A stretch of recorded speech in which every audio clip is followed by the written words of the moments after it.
राम राम भाई सब ने। तो वेलकम टू निकीज वर्ल्ड। ये वाला जो व्लॉग है यो इतनी डिमांड है, इसकी इतनी डिमांड है जिसकी कोई हद नहीं। तो फाइनली आज मैं व्लॉग शेयर कर रही हूँ। इस वाले व्लॉग में मैं के इस वाली वीडियो में मैं के इंक्लूड करूंगी।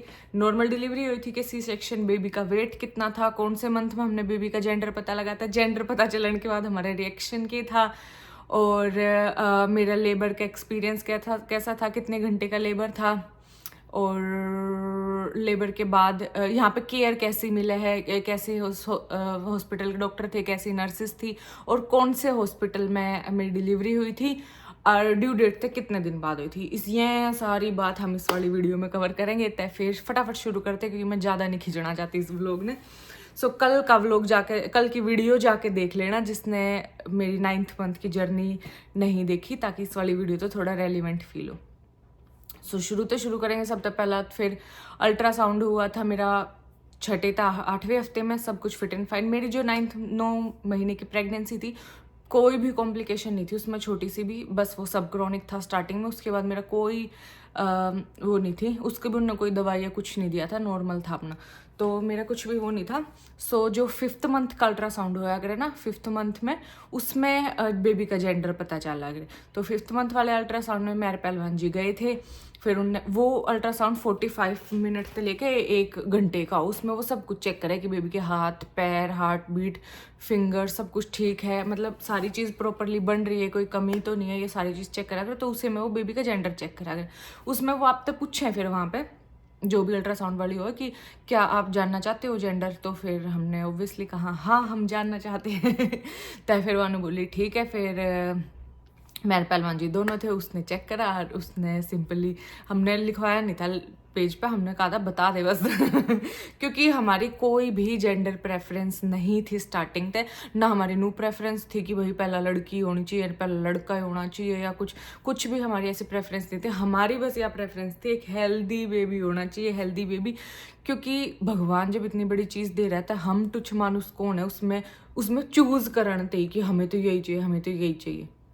भगवान जो देव है, भगवान ने बेटर पता है कि हमें क्या चाहिए क्या नहीं। और इतने सारे कमेंट्स आवे मेरे धुरे, या फिर अरे ना मैंने पर्सनल आगे औरत लेडीज ही ज़्यादा ये कमेंट्स करे, क्यों करो यार तुम, क्यों, मतलब कि दीदी आपको क्या सिम्टम थे, आपको बेबी बॉय, मतलब किसी का लड़का हुआ मतलब तो बाद में पूछें क्या सिम्टम थे। यार तुम इतना क्यों ऑब्सेस्ड हो बेबी बॉय ने लेके, क्यों टाइम के साथ थोड़ा चेंज हो जाओ। सो ऐसा कुछ नहीं है, लड़का लड़की में कोई फ़र्क नहीं होता। और खुद तो कभी भी माँ बाप ने तो कभी भी प्रेफरेंस होनी भी नहीं चाहिए। दूसरे आदमी तो चल कह भी सके कि हाँ भाई छोरा सा हो जाए या छोरी हो जाए, या पहला छोरा हो तो बाद में छोरी हो जाए, मतलब ये प्रेफरेंस दूसरे आदमी तो कर सके, लेकिन जिनका खुद का बच्चा वो कैसे वो प्रेफर कर सके कि भगवान मारते क्या चीज़ दे दे। भगवान ने पता है हमने क्या चाहिए क्या नहीं, के वो चाहिए, तो हमने उसमें कोई प्रेफरेंस नहीं रखनी चाहिए। इसीलिए तुमने वो जेंडर रिवील वाली वीडियोस भी देखी होगी। मेरी और पहलवान जी की कोई भी प्रेफरेंस नहीं थी। बाकी था हमने ज़रूर पूछा था कि वो के चाहे कि हमारे बेबी वो हो या गर्ल, लेकिन अपनी कोई प्रेफरेंस नहीं थी। तो मैं सब तनु कहूँगी किसी की कोई प्रेफरेंस नहीं होनी चाहिए, बस यह प्रेफरेंस होनी चाहिए कि एक हेल्दी बेबी हो। ऑल गुड, ठीक है। तो हमने उसने मारते क्या इट्स अ बेबी गर्ल, मैंने पहलवान जी की तरफ देखा, पहलवान जी ने मेरी तरफ देखा, दोनों ने एक दूसरे की तरफ स्माइल, मतलब खुशी थी। और उस तक बड़ा 5th मंथ अल्ट्रासाउंड था, तो मेरा डर था कि कहीं कोई प्रॉब्लम ना हो, सारे पार्ट्स प्रॉपरली डेवलप्ड हो, बन रहे हो। तो फिर हम दोनों ने एक दूसरे की तरफ देखा और फिर उसने मारते पूरा बेबी दिखाया, मतलब पूरा टाइम लगा के यहाँ पे हर एक अल्ट्रासाउंड में समझाऊँ वो मेरे ते भी और पहलवान जीते भी। तो फिर और हाँ, वो 5th मंथ वाले अल्ट्रासाउंड की बात बताती हूँ। पहला जब मैंने उससे कह दिया था जेंडर बता देना, तो पहला पहलवान जी बाहर थे, फिर वो अंदर बुला लिए थे। पहले जब वो बाहर थे ना, बेबी की पोजीशन उसने उल्टी ले रखी थी, तो फिर उसका हार्ट ढंग से दिखा ही नहीं था, तो वह उल्टी हो रही थी मतलब बेबी। तो फिर पता भी नहीं चला था जेंडर। तो वो ने बोली कि शायद आपको किसी और दिन आना पड़ेगा। मैंने कहा कोई बात नहीं, चल तू ट्राई तो कर थोड़ा सा। फिर वाने बोली कोई नहीं, चलो जितना दिख रहा है वो आपके हस्बैंड को दिखा देती। तो उनने बुलाए, अरे फिर कुकू आए, अरे कुकू के आते ही उसने अपनी पोजीशन चेंज कर ली। फिर वह डॉक्टर भी बोली कि अरे मैं आपको पहले ही बुला लेते, आपकी तो बात अभी से बहुत मानती है। तो फिर उसने बताया, फिर उसने चेक करा, फिर उसने बोला लड़की है ना इसीलिए पापा के आते ही बदली, क्योंकि लड़की तो डैडीज प्रिंसेस होती है ना। मगा हाँ बहुत शानी, पेट में मैं रख रही हूँ, बात पापा की माने। तो फिर ऐसे ही यो अपना रिएक्शन था। मैंने कुछ रिकॉर्ड नहीं करा था, वहाँ अलाउड भी नहीं होता रिकॉर्ड करना। सो हम लोग बहुत खुश थे। फिर हाँ, लेकिन हमने किसी से बताया नहीं था। हमने इवन अपने घर पे भी नहीं बताया था। हमने सब तनु किया कि हमने नहीं पूछा कि वो है, जेंडर है। थोड़ी एक्साइटमेंट रहनी चाहिए ना। सो सिर्फ हम दोनों को ही पता था। फिर उसके बाद हमने वो 8th मंथ में वहाँ जाके केक कटिंग वगैरह करी थी। टोनी और राहुल तो भी उसी दिन बताया था। ठीक है, तो ये फर्स्ट क्वेश्चन कवर होता है। उसके बाद एक अल्ट्रासाउंड 8th मंथ में आया था। उसके बाद कोई अल्ट्रासाउंड नहीं हुआ, सब कुछ सिंपल बढ़िया चला। फिर 26 अक्टूबर थी मेरी ड्यू डेट, लेकिन मेरी ड्यू डेट तक मेरा कोई सिम्टम नहीं था, मेरा कुछ भी नहीं था कि कुछ तो सिम्टम हो। हालांकि मैं रोज़ सोचा करती होगा पर कोई सिम्टम नहीं था। उसके बाद और हाँ, नॉर्मल डिलीवरी थी या सी सेक्शन, तो यो भी मैंने कोई वीडियोस नहीं देखी थी, ना मेरी कोई प्रेफरेंस थी। वैसे तो लोग तो अपना बर्थ प्लान बना हुआ अपने डॉक्टर के साथ बैठ के कि हम ऐसे चाहते हैं, हम ऐसे चाहते हैं, होम बर्थ चाहे हैं, वोटर बर्थ चाहे हैं, पूल में भी हुआ है बालक तो वोटर बर्थ चाहे हैं, या फिर हम सी सेक्शन चाहे हैं, बहुत लोगों की प्रेफरेंस हो, तो ऐसे मतलब डिस्कस करें। लेकिन मेरा नू था गो विद द फ्लो करेंगे, हमने अपना कुछ वो नहीं है ना। मेरा नू था ना, मैंने या कोई रिसर्च करी कि मैं एपिड्यूरल लूँगी या मैं एपिड्यूरल नहीं लूँगी, मैं नॉर्मल पे जाऊँगी, सी सेक्शन जो जैसा होगा। मेरे नू था कि उस टाइम पे देखेंगे कि क्या करना है क्या नहीं करना। मैंने कोई फालतू रिसर्च नहीं करी या फालतू किसी की वीडियो नहीं देखी, क्योंकि जितनी बात सुनेंगे उतना दिमाग खराब होगा। तो तब भी किसी की मत सुनो, क्योंकि हो सका है कि किसी का बहुत ज़्यादा नेगेटिव एक्सपीरियंस हो, फिर वो नेगेटिव ही शेयर करेगा। तो अगर हम सुनगा हमने डर लगेगा, तो इसीलिए किसी की बात मत सुनो। हाँ, तो 1 तारीख ने फिर 26 अक्टूबर ड्यू डेट थी, चली गई, कुछ नहीं हुआ। तो डॉक्टर बोला 1 तारीख ने आ जाना, 1 तारीख से पहले कुछ होता है तो अपने हॉस्पिटल चले जाना, नहीं तो फिर 1 तारीख ने हॉस्पिटल आना। मैं कहा ठीक है। जो गायनेक हुआ उसका क्लिनिक अलग होया करे, और वो वहीं पे हमारे 2 या 3 हॉस्पिटल के ऑप्शन दिए। तो मेरे से मिल रहा था ब्रैम्पटन सिविक का, जॉर्ज टाउन का, जॉर्ज टाउन में जो हॉस्पिटल है, और एक वुहान में हॉस्पिटल है। तो मैंने जॉर्ज टाउन चूज़ करा। मेरा स्टार्टिंग तक क्लियर था कि जॉर्ज टाउन ही जाना है, क्योंकि मैंने बहुत ज़्यादा नेगेटिव स्टोरीज सुनी है ब्रैम्पटन सिविक के बारे में। सब ने सुनी होंगी, सब ने पता होगा। तो मैंने जॉर्ज टाउन चूज़ करा था। और फिर उसके बाद 1 तारीख ने फिर हम जॉर्ज टाउन गए। वहाँ पे जो मेरा डॉक्टर था वो तो नहीं था, तो कोई गोरी डॉक्टर नहीं थी। वह आई, उसने फटाफट सर्विक्स चेक करा, 0 सेंटीमीटर थी मैं, कोई भी सिम्टम नहीं था। तो फिर उस दिन उन्होंने इंड्यूस करने तक के लिए बुलाए थे। इंड्यूस का क्या प्रोसेस हुआ, क्या नहीं होता, क्या इंडक्शन, मैंने कुछ नहीं पता था, ना मैंने कोई वीडियो देखी थी। फिर वो दिमाग खराब हो, मैं कहा जो करें कर लेंगे, क्यों पहला बढ़ा के बिठाने अपने दिमाग में। तो फिर उसके 2 ऑप्शन उन्होंने मेरे से दिए थे। एक तो बैलून वाला ऑप्शन हो, वो आपके अंदर बैलून इंसर्ट करे, फिर उसको थोड़ा सर्विक्स ओपन हो, या फिर एक शूलेस का ऑप्शन हुआ। शूलेस टाइप मतलब एक चीज़ हुआ है, उसने वो लोग आपके सर्विक्स तय चिपका दे हुए, तो फिर वो अगले दिन उसके बाद हॉस्पिटल जाना हो। तो फिर वो जो डॉक्टर थी उसने वो शूलेस वाला करा। हालांकि मैं माइंड में मेरे ज़्यादा दर्द था, इतना वो फिजिकली पेनफुल नहीं था, लेकिन मैं उस डॉक्टर के साथ कंफर्टेबल नहीं थी, और वह थी भी कुछ फास्ट सर उसमें स्पीड में उसने मेरा, तो मैं माइंड में ज़्यादा दर्द था, तो इसीलिए वो मेरे लिए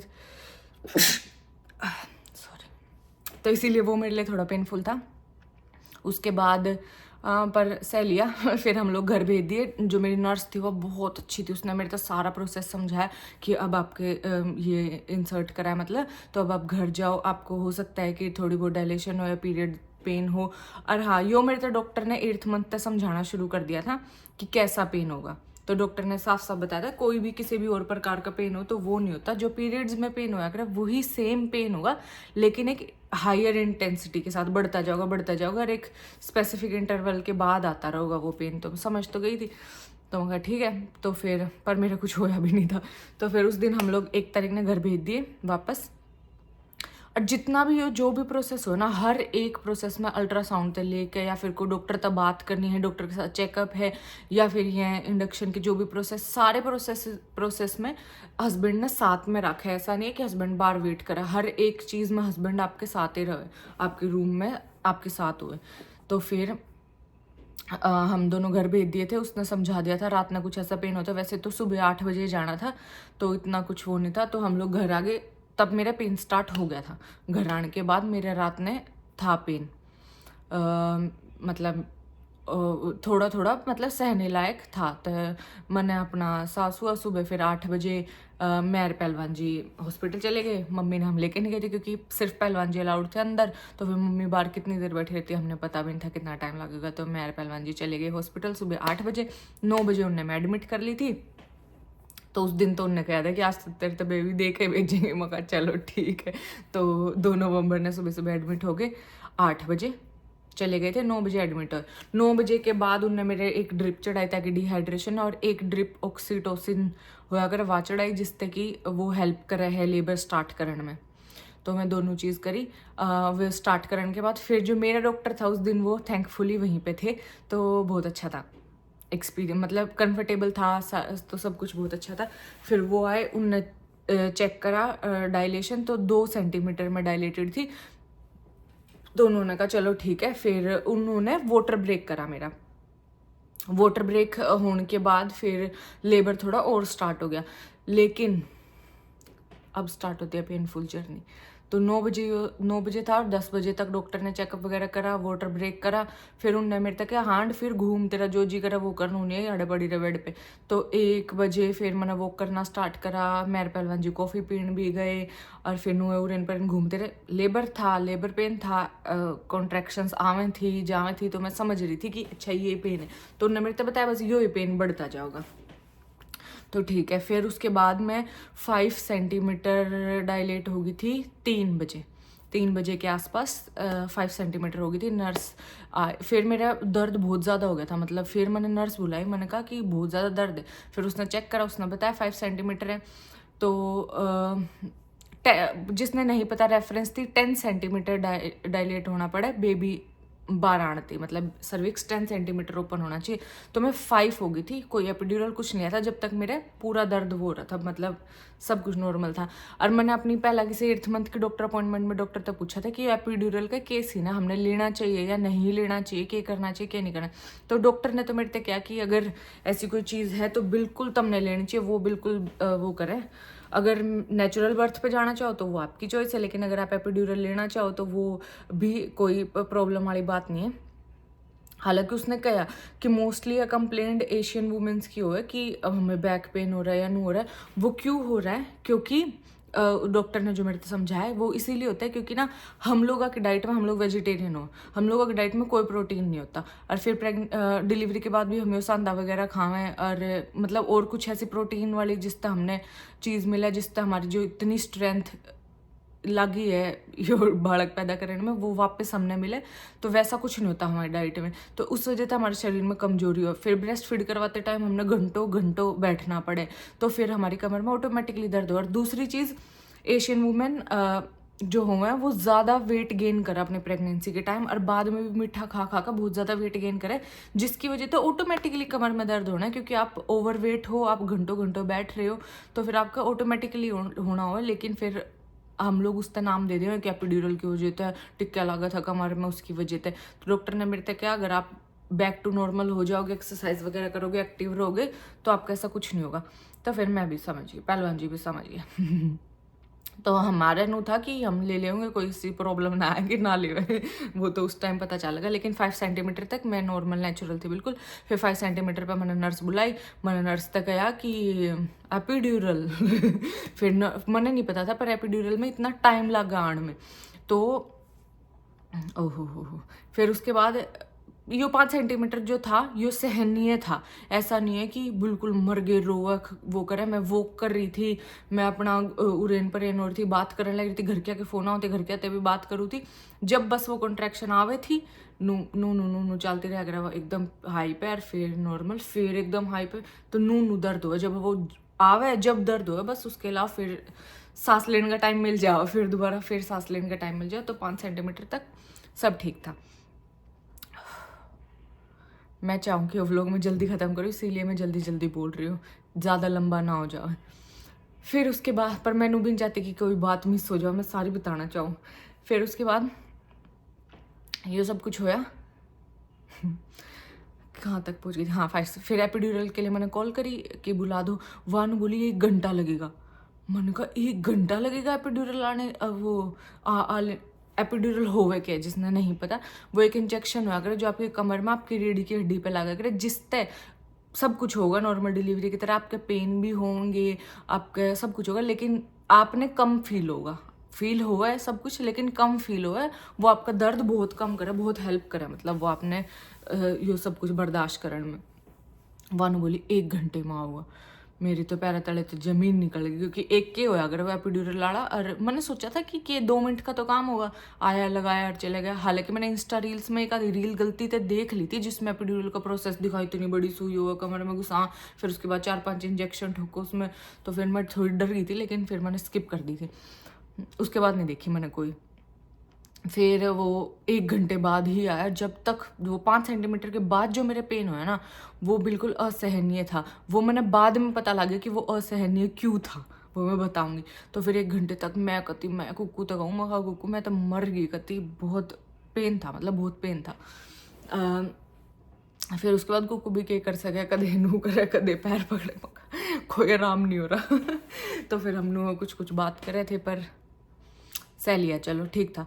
तो फिर उसके बाद एपिड्यूरल लाड़ा आया, और उसके इतने नखरे, वो मेरे तो नू करके बैठना हो, नू करके आगे, मतलब आपका हस्बैंड खड़ा, आपने उसके ऊपर हाथ रख के नू पीछे वो इंजेक्शन लगाओ कमर में, रीढ़ की हड्डी में। तो फिर वो मेरे से बोला हिलना नहीं है, 15 मिनट लगेगी, नू की नू बैठ जा। मैंने कहा कॉन्ट्रैक्शन आवा, उन्हें जालन दे एक बार। नू कहा यहाँ तावेंगी, मेरे पास इतना टाइम नहीं है, 6 जनी हो रहे जिनका लगाना है। मैंने कहा ठीक है। नू कहा हिलिए तो मैं चला जाऊँगा, फिर 1 घंटे बाद आऊँगा। मैं कहा ना इतना रिस्क नहीं ले सकती, मैं तो 15 मिनट तक नू बैठी रही, कॉन्ट्रैक्शन हुई, कुछ भी हुआ, मैंने कुछ नहीं वो करा, और उसने मेरा इंजेक्शन लगा दिया। वो मेरा इंजेक्शन लगा के चला गया, पर मेरा कोई भी आराम नहीं हुआ, मेरा कोई आराम नहीं हुआ।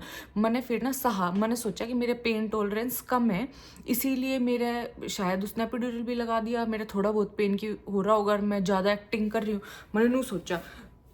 और उस दिन मतलब इतनी डिलीवरी शेड्यूल नहीं थी, लेकिन 6 मतलब एक्टिव लेबर हो गए उस दिन एक साथ, उनका स्टाफ थोड़ा पड़ गया।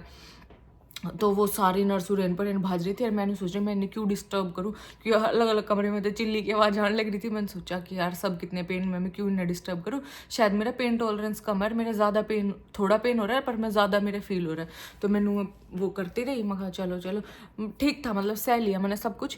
फिर जब मेरे बिल्कुल भी सह नहीं हुआ, मैंने कहा पता नहीं, या तो कुछ प्रॉब्लम है, एपिड्यूरल ने तो असर ही नहीं करा, एपिड्यूरल असर क्या करेगा। फिर मैंने नर्स बुलाई, फिर वह ड्यूटी चेंज हो गई थी, फिर वो जो पहला जो नर्स थी वह भी बहुत अच्छी, सारी नर्स बहुत अच्छी थी। फिर आई एक बुढ़ी थी, मतलब ज़्यादा एज की थी और गोरी थी, वह आई, उसने नू बोली इतना पेन हो रहा, मैंने कहा हाँ, क्या एपिड्यूरल भी तो दे दिया, मैंने कहा हाँ, लेकिन मेरे पे तो बर्दाश्त ही नहीं हो रहा। फिर उसने मैं चेक करी, मैं पूरी 10 सेंटीमीटर डायलेटेड थी, और एपिड्यूरल का असर तो थोड़ी देर में ही तो स्टार्ट होना था, आधे पौने घंटे में मे बी, लेकिन मेरा जब तक कोई असर नहीं हुआ, मतलब नू लगा लो एपिड्यूरल लगवाया अभी नाम भी करा एपिड्यूरल लगवाने का, और बिना एपिड्यूरल के 10 सेंटीमीटर भी थी मैं, इसीलिए मेरा इतना पेन हो रहा था। जो मैं नू सोचू थी कि हाय कदे मेरे में टॉलरेंस कम हो, लेकिन मेरे में टॉलरेंस कम नहीं थी, वो पेन था, पर 10 सेंटीमीटर मैं डायलेटेड थी पूरी। फिर उसके बाद मेरा एपिड्यूरल का असर स्टार्ट हुआ 1 घंटे बाद, लेकिन फिर उसने मेरे से कहा कि चलो ट्राई करते हैं, 10 सेंटीमीटर है, आप पुश करके देखो। लेकिन मेरे बेबी की पोजीशन बिल्कुल परफेक्ट थी। जो मैंने 8th मंथ अल्ट्रासाउंड करवाया था, 8th मंथ अल्ट्रासाउंड में मेरे नूडर था, वो मैंने खुद कह के करवाया था। मेरा नूडर था क्योंकि मेरा प्रेगनेंसी तक पहला जो प्री वेट था मेरा प्रेगनेंसी तक, वो अराउंड 72 kg था, और जब तक मैं 8th मंथ में आ गई थी मेरा वेट सिर्फ 77 kg था, तो 4-5 kg वेट बढ़ा था। 72 भी मैं पहला ओवर वेट थी, मेरी हाइट 5'5" है, और मेरा फ्रेम थोड़ा चौड़ा है, इसीलिए मैं इतनी मोटी नहीं लगती लेकिन मैं 72 kg थी, तो 77 थी। मैंने सोचा यार 4-5 kg वजन बढ़ा, जबकि लोगों का 15, 20, 25, 30 तक बढ़ जा, तो मैं सोचा करती कि शायद मैं कम डाइट खा रही हूँ या कुछ भी। तो मैंने वेट करवाया, तो बेबी का वेट चेक करवाया कि उस दिन बेबी का वेट कितना है, तो 2.7 kg था उस दिन बेबी का वेट। तो फिर वो तो बहुत अच्छा वेट था, डॉक्टर भी बोला कि हाँ बहुत अच्छा वेट है 8th मंथ के हिसाब से।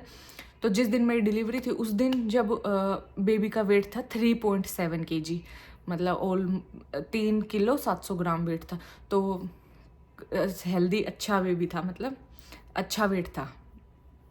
तो फिर लेकिन मैं पुश करूँ कुछ नहीं हुआ, क्योंकि बेबी का सर मेरे पे जा रहा है, थोड़ा भारा सर है तो फिर कुछ नहीं हुआ। तो उसने बोला कोई बात नहीं, आप 10 सेंटीमीटर हो, एपिड्यूरल भी ले रखा है, वेट करते हैं 3 घंटे तक, वेट करते हैं, उसके बाद देखेंगे 3 घंटे तक वेट करेंगी। सो आई थिंक कि 5 बज रहे थे, जब 5 बज रहे थे, हाँ 5 बजे मेरा पूरा एक्टिव लेबर था, एक्टिव मतलब फुल टू 10 सेंटीमीटर था 5 बजे। 5 बजे के बाद 3 घंटे वेट करना था।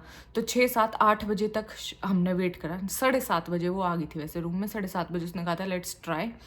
तो फिर 7:30 बजे वहाँ मेरे रूम में आई। जब तक मैंने अपना थोड़ा थोड़ा दर्द था क्योंकि एपिड्यूरल का असर स्टार्ट हो चुका था, तो इतना कुछ नहीं था। वो तो उस टाइम में पूरी चिल थी। फिर 7:30 बजे वो आई, जब मेरा रियल स्ट्रगल चालू है। 7:30 बजे आने के बाद उसने मेरे से कहा कि उसने मेरे से समझाया कि कैसे पुश करना है, उसकी भी टेक्निक हो, वो सारी चीज़ इतने प्यार तर इतनी बढ़िया तरीके से एक्सप्लेन करे हैं कि जब कॉन्ट्रैक्शन आओ सिर्फ तभी करना है या नू यो वो, मतलब उसने बहुत सब सारी चीज़ एक्सप्लेन करी और हिम्मत नहीं हार, मतलब बहुत बहुत मोटिवेट करा, वो बहुत मोटिवेट करें। तो उसने मैं बहुत मोटिवेट करी गौरी ने, उसने मेरे से समझाया। मैंने कहा ठीक है। इतनी थैंकफुल हूँ ना, और मैं उसकी इतनी पेशेंस थी उसमें, शायद सब में हुआ, लेकिन मैं तो अपना एक्सपीरियंस तो बताऊँ, उस वहाँ मेरे साथ थी तो बहुत अच्छी थी वहाँ। 7:30 बजे हमने स्टार्ट करा, हर एक कॉन्ट्रैक्शन के साथ फुल 200% एनर्जी के साथ पुश करना। पहलवान जी एक साइड वह नर्स सिर्फ ये 2 जने थे उस टाइम तक। और मैंने सोचा चलो भाई तो थोड़ी देर का काम होगा। 7:30, 8:30, 9:30, 10:30 10:30 हो गए। 10:30 बजे वाह थक गई, वाह के थक गई, पहलवान जी थक गए, मैं भी थक गई। और फिर हाँ, ये बीच में एक टाइम आया था जब मेरा पेन था। फिर मेरे पता नहीं एपिड्यूरल का क्या था क्या नहीं था, आई डोंट नो। मेरा पूरा पेन था एक साइड पे, क्योंकि बेबी का जो हेड था वो मेरी जो एक साइड की हड्डी है उसमें थोड़ा फंस रहा था, मतलब तो मेरा वहाँ बहुत ज़्यादा पेन था। मैंने उससे क्या मैं करवट ले लेती हूँ, शायद बेबी का इस तरफ आ जाए, तो मैंने करवट ली और बस हार्ट बीट गायब। वो बहुत कुछ लगा रखा हो उन्होंने इंस्ट्रूमेंट, तो हार्ट बीट नहीं पावे। मेरी तो जान निकल गई थी, मैं तो मतलब धरती पे तो ख़त्म हो ली थी मैं तो, कि मगा हार्ट बीट नहीं है। मैं तो जिस पोजीशन में थी उससे मैं वापस होगी, मगा चाहे दर्द हो चाहे कुछ हो। पहलवान जी के भी दौड़े हो गए कति, हम दोनों जने दौड़े हो गए। मगा हार्ट बीट नहीं है, कैसे नहीं है, वो इंस्ट्रूमेंट थोड़ा सा हिल गया था, तो हम दोनों को दौड़े हो गए। फिर उसने थोड़ा ठीक ठाक करा, फिर वह भी डर गई थी, उसने देख के मैं थोड़ी पैनिक हो गई थी। मैंने कहा ऐसा तो नहीं हो सकता तो फिर मैंने थोड़ा रिलैक्स करा, अपने काम करा, इतने में हार्ट बीट पा गई, सब कुछ ठीक था। फिर नहीं मैंने अपनी पोजीशन चेंज करी, मैं कहा जो दर्द है मैं सह लूँगी। फिर उसके बाद 10 बजे वह थक गई बिल्कुल, और मैं भी बिल्कुल थक गई, और पहलवान जी बिल्कुल थक गए। और फिर बस कुकू ने तो सोचा कि नॉर्मल डिलीवरी नहीं हुआ, क्योंकि वह भी कह रही थी कि आप भी बहुत ज़्यादा एनर्जी वो हो चुकी है और हमारी भी बहुत ज़्यादा वो हो चुकी है, तो फिर अब शायद हमें कोई और ऑप्शन का होती तो कोई और ऑप्शन की हो, सी सेक्शन उसने पता मैंने पता। तो फिर मैं पहलवान जी की तरफ देखू थी, लेकिन कुकू ने मेरे से पूरा रिलैक्स करवाया, उनका टेंशन मतलब जो होगा ठीक होगा, अगर ये वो भी कर देंगे तो नॉर्मल है, हमारा बच्चा ठीक होना चाहिए, बस कुछ प्रॉब्लम नहीं है, सब कुछ ठीक होगा, मतलब मेरे तो समझाया वो। मैंने भी कहा हाँ चलो ठीक है, गो विद द फ्लो है। मेरी तो ऐसी कुछ वो थी भी नहीं कि मैंने नॉर्मल ही चाहिए, मैंने सी सेक्शन ही चाहिए, जो है बस सब कुछ ठीक ठाक हो जाओ। वैसे मैंने अपनी 9.5 महीने मेरी 18 तारीख ड्यू डेट थी प्रेगनेंसी की, मतलब 18 तारीख ने मेरे 9 महीने कंप्लीट हो गए थे, 18 अक्टूबर ने, और 26 अक्टूबर की उन्होंने मेरे तो ड्यू डेट दे रखी थी। मैंने काम 1 अक्टूबर तक करा है, मैंने सिर्फ 18 दिन छोड़े थे लास्ट के। 9.5 महीने मैंने काम करा था, मैं डेली ऑफिस गई, घर आकर भी थोड़ा मोड़ा करवाया, मतलब लोग क्या भी करते कितना काम क्यों करो, मैंने बहुत अच्छा फील होता, तो मैंने पूरी 9.5 महीने तक काम करा, कुछ वहाँ वो नहीं तो फिर उसके बाद फिर वह डॉक्टर ने बुला के लाई कि डॉक्टर से पूछेंगे कि क्या कर सकते। फिर डॉक्टर आया, फिर डॉक्टर अपना बहुत बढ़िया था, इंडियन था। और डॉक्टर का नाम पूछा, आई एम रियली सॉरी मैं डॉक्टर का नाम शेयर नहीं कर सकती, क्योंकि वैसे उन्हें पता है कि मैं वीडियोस वगैरह बनाया करूँ, इन्फ्लुएंसर हूँ, तो उनने एक बार मेरे बीच में मना कर दिया था कि आप मेरा नाम या मेरे क्लिनिक का नाम नहीं ले सकते, तो फिर इसीलिए मैं अपने डॉक्टर का नाम शेयर नहीं कर सकती। हाँ, अगर बाकी किसी ने पूछना है तो वो मेरा पर्सनल इंस्टा पे मैसेज कर सके, मैं वहाँ शेयर कर दूँगी, पर मैं वीडियो में नाम नहीं ले सकती, सॉरी, उन्होंने मना करा था। तो फिर वो आए, बहुत उनने मेरे तक पहले तो उन्होंने मैं काम करवाई कि बिल्कुल रिलैक्स करो, कुछ भी ऐसी टेंशन लेने की बात नहीं है, नू यो वो उसने मेरे को समझाया। फिर उसने यहाँ पे ना यह चीज़ बहुत अच्छी है, नू नहीं कि अपनी मर्जी तो कुछ भी करते रहे, वो हर एक चीज़ एक्सप्लेन करे कि यो आपके ड्रिप लाग रही है, इससे ये होगा, इससे ये होगा, इससे ये होगा। तो डॉक्टर ने मेरे को समझाई कि अब जैसे 3 घंटे ऑलमोस्ट होने वाले एक्टिव लेबर पुश करते हुए भी, तो आप हमारे पास यो ऑप्शन है, हम पहला नू ट्राई करेंगे, फिर मैं आपकी वैक्यूम तय हेल्प कर सकूँ बेबी के हेड पे वैक्यूम अटैच करके, या फिर हम लोग अपनी मर्जी तय थोड़ा कट लगा सके हैं ताकि बेबी का हेड निकल पाओ, या फिर कित बेबी का हेड फंस रहा है। उसने सब कुछ मेरे तक एक्सप्लेन करी। मैंने फिर उसने मेरे तक पूछा कि आप क्या करवाना चाहते हो। मगर जो तेरा जी करे ना, जो मेरे ते बेस्ट हो, मैंने तो कोई नॉलेज नहीं, तो तू वो कर दे बस, अपन मेरे को फ्री करो। तो फिर हम दोनों ने नुए कही उससे। फिर वो आया था जो मेरा डॉक्टर था 10:30 बजे मेरे रूम में। 10:30 बजे आने के बाद डॉक्टर आ गया था, नर्स आ गई थी, 3-4 नर्स आ गई थी, डॉक्टर आ गया था, और एक जो बेबी जो कर पैदा होते रोवे नहीं, तो मैंने नहीं पता क्या करे, तो वो डॉक्टर भी आ गया था कि वो फिर चेक करे बेबी ने कि लंग्स वगैरह ठीक है कि नहीं, के नहीं। तो फिर सारे जने आ गए थे। मैंने सोचू ये सारे जने क्यों आगे, होने वाली है कि या फिर के मैटर है कि नहीं, कुछ तो मैटर है। जब ये आया करे लास्ट में जब होने वाला कुछ, तो मैंने कहा चलो ठीक है। फिर उस डॉक्टर ने मेरे को समझाया, हौसला दिया, नूनू का नूनू करो। तो फिर फाइनली सारी जिद्दोजहद के बाद, सब कुछ करने के बाद 10:56 पे पूरे 10:56 पे बेबी गर्ल है अपनी किलकारी गुंजवाई वहाँ।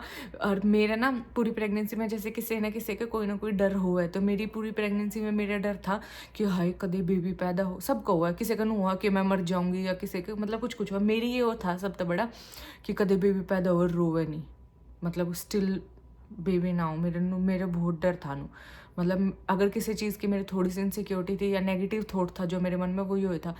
तब जब बेबी पैदा हुई, बस मेरा नू था कि यार रो पड़ो, यार रो पड़ो, यार रो पड़ो। सब कुछ फील हुआ, सब कुछ हो। एपिड्यूरल लेने के बाद ऐसा कुछ नहीं कि फील नहीं होता, थोड़ा पेन कम हुआ, लेकिन सब कुछ फील। तो मेरा सब कुछ फील हो रहा था। स्टिचेस लग गए जब भी, कट लग गया जब भी, सब कुछ मेरा फील हो रहा था। बेबी बाहर आई जब भी बेबी बाहर आई और वह बाहर आते ही ऐसे किल की मार कर रोई, और मेरे नू बस। और बस बाहर आते उन्हें थोड़ी सी साफ करी और उन्हें सीधा स्किन टू स्किन दे दिया। जब उसने स्किन टू स्किन दी, जो मेरे वो 3.5-4 घंटे के पुश थे, या मेरी जो एनर्जी ड्रेन हो चुकी थी, मैं सब कुछ भूल गई। और बस खुशी। और मैंने देखा कुकू की तरफ, कुकू नु के देख तेरे जैसी है, देख मेरी जैसी है, देख इसकी आँख, देख बित वाला आँख। मतलब हम दोनों की एनर्जी लेवल मैं नहीं बता सकती कि फीलिंग थी कि फीलिंग नहीं थी। मतलब उस टाइम तो मैं अपना दर्द भी भूल गई थी कि दर्द है, कि दर्द नहीं है, कोई दर्द नहीं है। साथ साथ डॉक्टर स्टिच लगाने लग रहे हैं, मैं बस अपनी लड़की की तरफ देख रही हूँ बस। और फिर वो तो शुक्र है पहलवान जी ने हमारी फिर वो वीडियो बना रखी, जो लाइफ टाइम मेमोरी है, क्लिप है। बस बहुत वो जो मूवमेंट है वो तो एक्सप्लेन नहीं हो सकती। वह रोए और नू यहाँ पे लगा रखी है, बस। फिर 1-2 मिनट बाद चुप होगी, फिर वो आँख खोल रही है, नू देखा है। और कुक्कू ने तो मतलब अभी सच में बेटी पता नहीं पापा की ये बेटी हो, और वह कुक्कू ने नू मटर दे। ऑल दो मैंने पता है कि बेबी जब पैदा हुए 1 या 2 महीने तक उन्हें साफ नहीं दिखता, लेकिन फिर भी वह मेरी तरफ तो देखे नहीं, वह अपने पापा की तरफ नू करके पलक झपका। कुछ उसकी वीडियो बना, उनको देख मैंने देखा है। डॉक्टर भी नू कहा आपकी बेटी है, आप पे ही गई है सेम टू सेम पहलवान। वो डॉक्टर हमने जाना है ना कि हम वीडियोस वगैरह बनाते हैं, उनको पहलवान छोटी पहलवान है मगर छोटी पहलवान है। तो बहुत मैजिकल मोमेंट था जिसने भी नू लगता हो कि पेरेंट्स बनना चाहिए या नहीं बनना चाहिए। आजकल लोग नू भी प्रेफर करने लगे ना कि हमें बच्चे ही नहीं चाहिए। तुम शायद बच्चे नहीं होंगे तब तुम शायद जाकर ओल्ड एज में रिग्रेट करोगे, लेकिन बच्चे होंगे तो तुम रिग्रेट नहीं करोगे। जो एक्सपीरियंस है ना, जो इतना प्यार, इतना मैंने सोचा करती पहला कि इतना प्यार कि मैं किसी और तक कर पाऊंगी, कि इतना प्यार कि अपना सेल्फलेस हो गए। तो ईब जब मैं इसने देखूँ और घंटों मैं इसने देखती रहूँ, और जी हाँ घंटों बिठाए रहा ब्रेस्ट फीडिंग के टाइम, तो फिर बैठे रहो वहाँ और बस उसने देखते रहो। और नू जिगर गोदी में था, तारो ही मत। जितने भी लोग थरते नू कहना आदत मत डालो गोदी की नू। चलो वो सब कुछ नेक्स्ट वीडियो में डिस्कस करेंगे। इससे जो नेक्स्ट वीडियो होगी उसमें मैं ये तो गोल्डन पीरियड था डिलीवरी तक भी, जो पोस्टमार्टम वो चीज़ें हैं ना वो नेक्स्ट वीडियो में डिस्कस करेंगे, क्योंकि यहाँ भी ऑलमोस्ट 30 मिनट की वीडियो होगी। सो ये मेरा लेबर और डिलीवरी एक्सपीरियंस था। मैं सब तरह कहूँगी कोई अपने माइंड में प्रेफरेंस लेके मत जाओ, जो मेरे एक्सपीरियंस के हिसाब से ना तमनू सोचो नॉर्मल होगा, ना तमनू सोचो सी सेक्शन होगा, सब कुछ बिल्कुल ठीक होगा। और जो अगर कनाडा में है बेस्ट, इंडिया का तो मैंने कुछ नहीं पता क्योंकि मेरा वहाँ कोई एक्सपीरियंस नहीं है, पर जितना भी हम दूसरा की सुने हैं या कुछ भी है, एक जनी ने कमेंट भी कर रखा था कि दीदी आप बार बार ये क्या बोलते हो, इंडिया वाले डॉक्टर काट देते हैं, ऑपरेशन कर देते हैं, क्योंकि वहाँ मोस्टली आजकल ऐसा हो रहा है, पैसे के चक्कर में डॉक्टर ने सब कुछ करे हैं। तो इंडिया वो चीज़ है, इसीलिए मैं कहूँ मैंने पर्सनली लगा कि है, हो सकता है आपका एक्सपीरियंस दूसरा हो, मुझे लगता है कि है वहाँ पे ऐसा, वो लोग ऑपरेशन कर दे जान के भी, मैंने लगा है वो इतना वेट नहीं करते वो जैसे यहाँ के डॉक्टर ने। मैं सुबह 8 बजे की गई हुई, रात ने 11 बजे बालक हुआ है, इतना वेट वो करते नहीं। या फिर जितने एफर्ट्स उस गोरी ने लगाए थे, 3.5 घंटे मेरे से ज़्यादा एनर्जी उसकी लगी थी, इतनी मोटिवेट करी थी उसने मैम, जिसकी कोई हद नहीं। हर एक नर्स जितनी भी उस हॉस्पिटल में थी, हर एक नर्स मतलब इतनी स्वीट, इतनी अच्छी, कोई हद नहीं जिसकी। डॉक्टर तो मेरे बढ़िया थे, बहुत अच्छा हॉस्पिटल था, 10 on 10। हर एक चीज़ इतनी बारीकी से उन्होंने मेरे तक समझाई पूरे लेबर के प्रोसेस में। आफ्टर डिलीवरी जो है वो मैं बाद में कल की वीडियो में बताऊंगी। हर एक चीज़ उन्होंने मेरे तक इतनी बढ़िया तरह समझाई जिसकी कोई हद नहीं, मतलब मैं सोच भी नहीं सकती।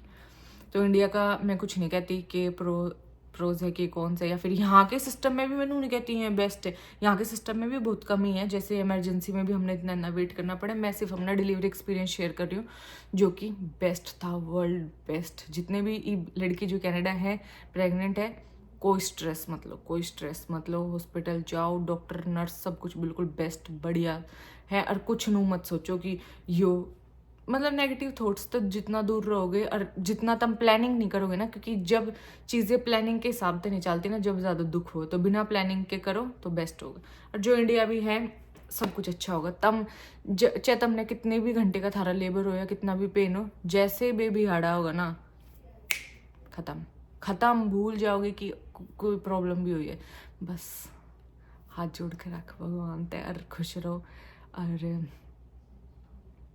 बस, और मैं बहुत उस तक चाहूँ थी कि कुकू ही हॉस्पिटल रूम में होना चाहिए, कुकू ही होना चाहिए, क्योंकि ऑल्दो मम्मी भी आ रही थी, लेकिन मेरा नुए था नहीं मम्मी, क्योंकि अपने पार्टनर के साथ जो हम फीलिंग्स शेयर कर सके हैं वो हम लोग मम्मी और के साथ भी नहीं कर सकते, क्योंकि फिर अपना आपा ज़्यादा स्ट्रॉन्ग दिखाना पड़ा। अपने आदमी आगे तो नहीं हो, ज़्यादा ड्रामे भी कर लो कि मेरे बहुत मम्मी आ गया, मम्मी होती तो मेरे नहीं होता, हाँ ना मम्मी ठीक हो, क्योंकि मम्मी मेरे मन इतने पेन में कैसे देख पाओ। तो कुक आ गए तो मेरी बहुत बड़ी प्रायोरिटी थी शुरू से ही। मैंने कहा नहीं, आप ही हम साथ में होंगे रूम में, तो वो मेरा बेस्ट डिसीजन था। और मैं इतनी ग्रेटफुल हूँ कि हस्बैंड ने भी सब कुछ देखा। हाँ, और फिर जैसे ही बेबी बाहर आई वो रोई, फिर वो कोड काटनी थी सबसे पहला, तो फिर उनने पहलवान जी के हाथ में दी कैची और कट कर दो कोड। और तो पहलवान जी मतलब मैजिकल मूवमेंट थी, वह कोड कट करी, फिर उस पर वो लगाया, फिर मिर्ते दिया, फिर मिर्ते आधा घंटा देने के बाद उन्हें 1 घंटा नु क्या, ये गोल्डन आवर होता है, ये जो 1 घंटा आ गया वो गोल्डन आवर हुआ, तो आधा घंटा उन्हें मिर्ते दे के रखा, फिर उन्हें पहलवान जी ते दिया। वो तो हमने इंस्टा पे वीडियोस देखी होंगी, या फिर पहले वाली यूट्यूब वीडियो में भी स्किन टू स्किन करवाया। स्किन टू स्किन लेके जो फीलिंग थी, बस ग्रेटफुल, ऑलवेज ग्रेटफुल और थैंकफुल भगवान थे कि ये दिन दिखाया इतना अच्छा। जिसकी लाइफ में ये दिन नहीं आया, मैं बहुत दिल से प्रे करूँ कि सबकी लाइफ में आवे। सारे जने खुश रहो, और लाइक शेयर कमेंट और सब्सक्राइब कर दियो। और कल की वीडियो ज़रूर देखनी है, पोस्टमार्टम वाली, वो सबसे पेनफुल प्रोसेस से बताऊंगी कैसे क्या, लेकिन कल की वीडियो ज़रूर देखनी है। आज की वीडियो में इतना ही। लाइक शेयर कमेंट और सब्सक्राइब, बाय बाय।